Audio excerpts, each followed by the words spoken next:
Bem, pessoal, a aula de hoje a gente vai falar um pouquinho sobre células procarióticas, né? Células procarióticas são células que compõem a bactéria. Então, eu vou diferenciar nessa aula o que é uma célula eucariótica e procariótica para depois a gente entrar na célula procariótica, que é o objetivo do estudo de microbiologia, tá? Antes de começar a entrar na célula procariótica, eu queria já mostrar, pessoal, para quem não lembra do ensino médio, da primeira aula que a gente fez de anatomia, explicar o que é uma célula. Tá? Então, antes de entrar, diferenciar procariótica de eucariótica, quero recapitular vocês das partes da célula. Todo organismo vivo possui célula. Tá? Então, todo organismo que nasce e que morre tem célula na sua composição. Tá? E toda célula é composta por uma membrana, tá? Em volta que delimita essa célula. Citoplasma, no caso das eucarióticas, a gente tem a organela citoplasmática, e o núcleo celular. No caso da procariótica, a gente tem o núcleo, que é diferenciado, que a gente chama de nucleóide. Tá? Mas, enfim, toda célula a gente tem uma membrana que delimita o citoplasma e a parte interna, que é o núcleo. Tá?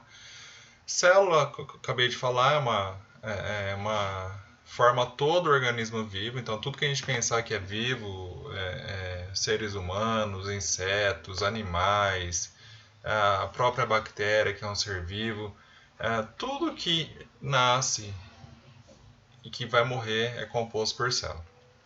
Esse esqueminha mostrando, né, que células é um conjunto de células, origina-se o tecido. Tá? Então, quando a gente fala que quando temos várias células, a gente chama isso de tecido. Por exemplo, nossa pele é um conjunto de células, a gente chama de tecido epitelial.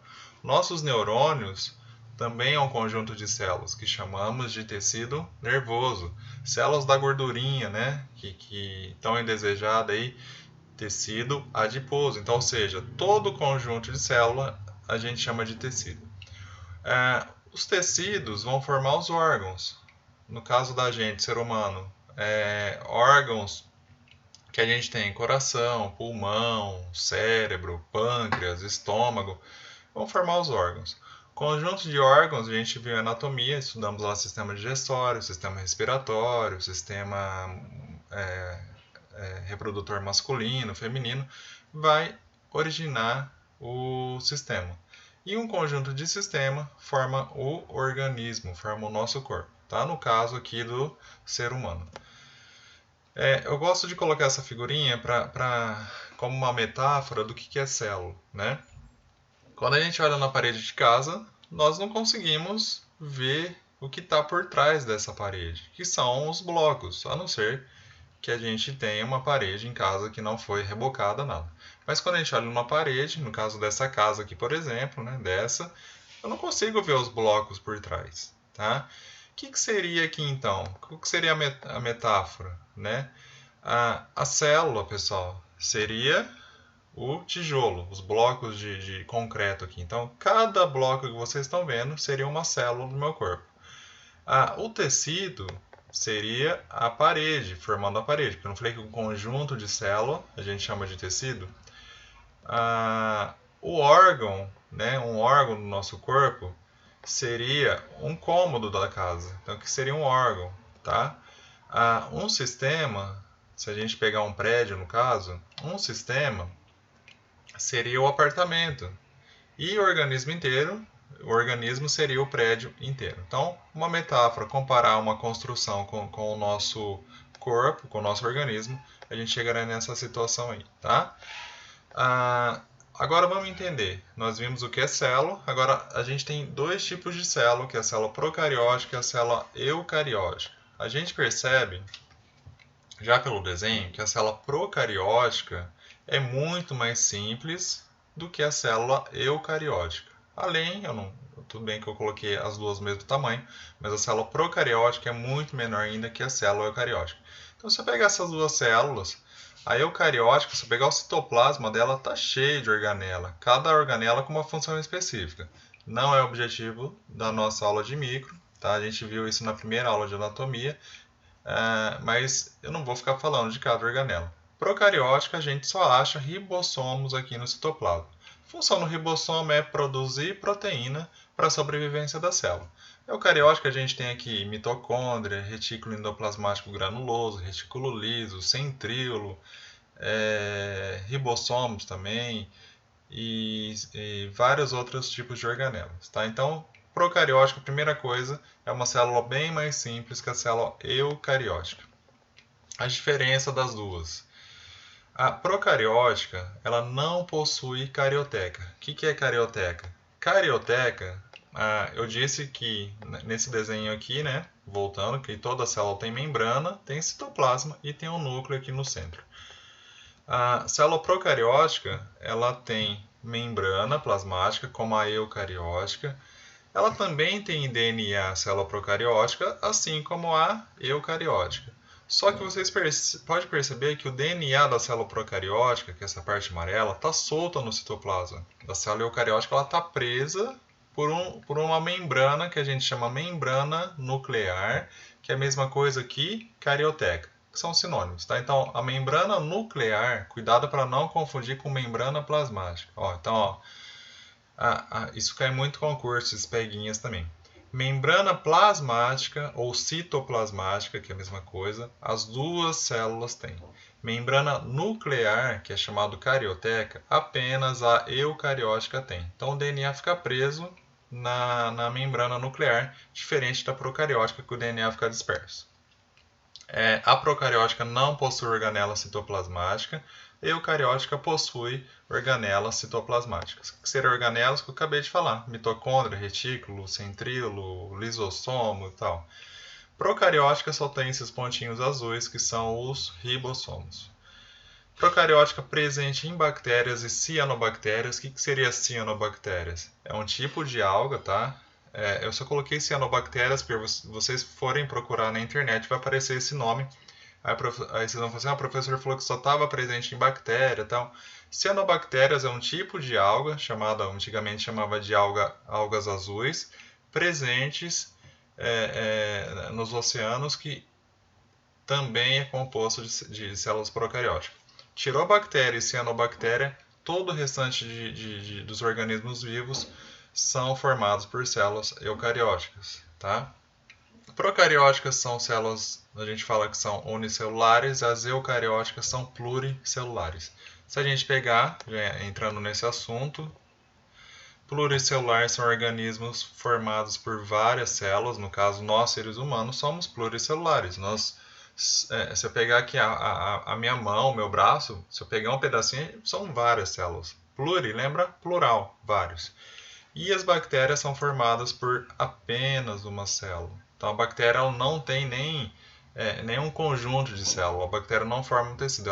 O corpo inteiro dela é uma célula só. Tá? Então essas são as diferenças da procariótica e eucariótica. Tem um vídeo bem legal que eu mandei lá para complementar o que eu acabei de falar.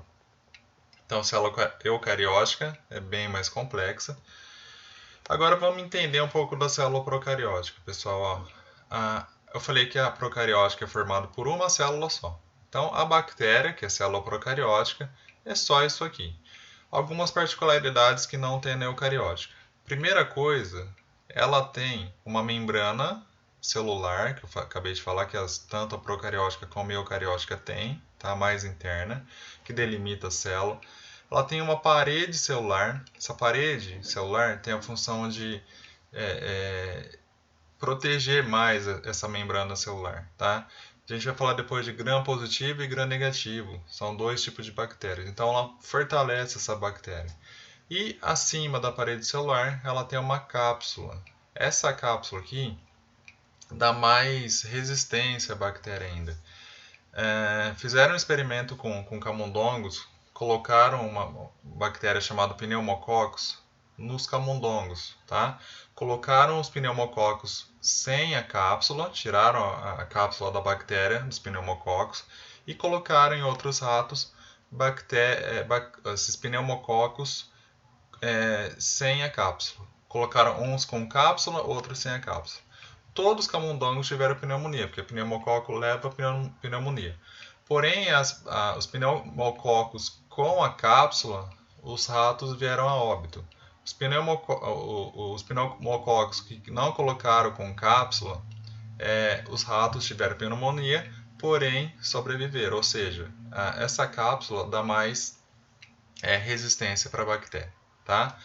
Além disso, a gente tem essas fímbrias, que são esses como se fossem uns pelinhos, que tem duas funções. A primeira é aderir e fazer com que, como se fosse uma aderência. Tá? Então ele adere à superfície, a bactéria adere à superfície que ela está. Além disso, essas fímbrias aqui, para esses pelinhos, a função dela é conectar uma bactéria com a outra para estar deixando essa bactéria mais resistente, que eu vou explicar já. Tem também o flagelo, né, a bactéria, como se fosse um rabinho, que a função dela é locomoção, serve para locomover. Como mostrei, tem os ribossomos, são esses pontinhos azuis. Tem um nucleóide dela, onde está o DNA. E além disso, ela tem outro DNA, chamado de plasmídio. A gente chama isso de DNA circular. Esse plasmídio, pessoal, tem a função de dar para a bactéria, fazer com que a bactéria passe esse plasmídio para outra, para que ela se torne mais resistente. Então, quando a gente fala resistência bacteriana, né, ao antibiótico, tem a ver muito com o plasmídio. Quando a bactéria conecta uma na outra, sempre as bactérias se conectam, né, através das fímbrias que eu falei, desses pelinhos aqui, né, quando ela se conecta, ela passa o plasmídio de uma para outra. Então, ela está mandando informação de uma para outra. Nesse exemplo aqui, ó, plasmídio, que é o DNA circular. Essa aqui até então não tinha, então ela passa informação. Ela tinha 5, ela passou 2 para essa. E essa bactéria que não era tão resistente, ela passa a ser resistente. Então, o plasmídio é um DNA circular que tem a função de deixar a bactéria mais mutante, tá? Mais forte, assim, para sobreviver ao ataque de antibióticos, que a gente vai falar nas aulas mais adiante. Além de tudo, eu só coloquei esse slide para a gente entender que as bactérias, algumas bactérias têm um mecanismo de resistência também, tá? Deixa ela mais forte quando há um estresse no local que ela está. O que seria estresse? As bactérias, quando são mesófilas, que vivem numa temperatura de 36, 37 graus e há um aumento de temperatura, as bactérias elas podem se camuflar ali por esse tempo que a temperatura está alta. A hora que a temperatura volta ao normal, elas podem voltar, né? Ou sobreviver, se a gente quiser, para a gente entender melhor. Como que funciona? Ela tinha ali o DNA dela, uma bactéria normal procariótica. Quando ela vê que está no estresse naquele local, ela manda um pouquinho de DNA, vamos acompanhar na figura aqui, ó. Ela manda o DNA para uma cápsula, que a gente chama de endósporo, está aqui o nome. Como ela sabe que ela está num local que não pertence a ela, seja calor, seja algum tipo de coisa que possa levar ela à morte, ela encapsula um pouco desse DNA, tá vendo? Para formar o endósporo, tá? Aí o restante dela do corpo acaba sendo eliminado pelo aquele local que não é propício a ela. E esse endósporo dura um tempão. Aqui é um desenho real. Ó. Aí quando o ambiente volta a ser propício para ela, ela volta a se regenerar e formar de novo a célula procariótica. Então isso aqui é um mecanismo que a bactéria tem de tornar resistente também a algum tipo de local que não seja propício a ela, tá? E o vírus, para a gente terminar, que não é considerado, o vírus não tem célula, não é considerado ser vivo, tá? A gente falou um pouquinho na live da aula passada, ele é formado por uma cápsula de proteína, como vocês estão vendo aqui, e ele só vai ser vivo quando ele entra numa célula do nosso corpo e começa a produzir mais vírus. Nesse caso aqui, eu estou mostrando. Então o vírus vem, aqui é uma célula do nosso corpo normal, pode ser, se a gente pegar do coronavírus, é uma célula do sistema respiratório. Ele vem, deposita o DNA ou RNA, no caso o coronavírus é RNA, começa a usar a célula do nosso corpo, no caso do sistema respiratório, começa a usar ela, pega aquele local para usar e, consequentemente, libera mais vírus para o nosso corpo, tá?